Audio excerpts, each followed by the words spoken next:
জান্নাতের মধ্যে 24 ঘন্টা জান্নাতি বান্দা যেখানেই থাকবে, যেখান দিয়েই থাকবে, তার চারদিকে তার পাশে ঝর্ণা ধারা বইতে থাকবে।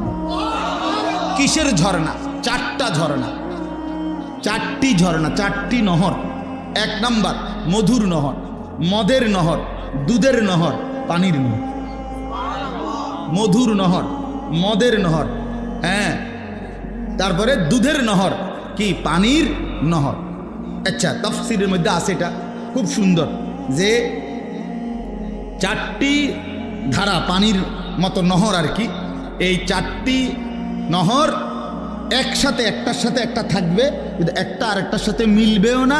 একটার মাঝখান দিয়ে আরেকটার লগে কোনো পার, মানে মাঝখান দিয়ে কোনো ব্যারিকেডও থাকবে না, বুঝেন না? কিন্তু এটা আলাদা আলাদাই, কিন্তু কি নাই, কোনো ডিভাইডার নাই, কোনো যে মাঝখান দিয়ে দিয়ে ওয়াল দিয়ে কি করে দিছে এমন না। একসাথে, ওই যে সাগরের মধ্যে এরকম জায়গা আছে, একই সাথে এই পাশের পানি লোনা পানি, এই পাশের পানি কি পানি, মিঠা পানি, কিন্তু মাঝখান দিয়ে কি নাই, ব্যারিকেড নেই। এই 4টি নহর, দুধের নহর, মধুর নহর, মদের নহর, পানির নহর চলতে থাকবে, বইতে থাকবে পাশাপাশি, কিন্তু কোনো পার, কোনো আর কোনো ব্যবধান থাকবে না। এলো 1। 2 নাম্বার হলো আল্লাহ তাআলা বলেন এই যে উয়ুন, এই 24 ঘন্টা ঝর্ণা ধারা থাকবে, 4টি নহর বইতে থাকবে। এটা কিরকম?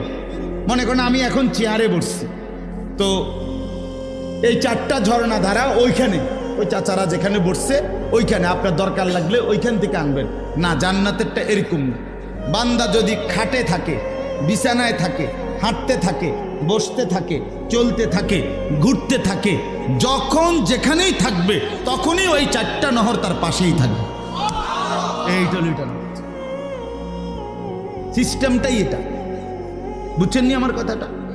এবার ওরা যদি শুয়ে রয়েছে, ও আপনি হোতাতে উঠতে গিয়া মধু খাইবেন বা দুধ খাইবেন, জি না, এনেই আছে, এটা এখানেই আছে। পানির নহরের মধ্যে 24 ঘন্টা জান্নাতের মাছ কিলবিল করবে।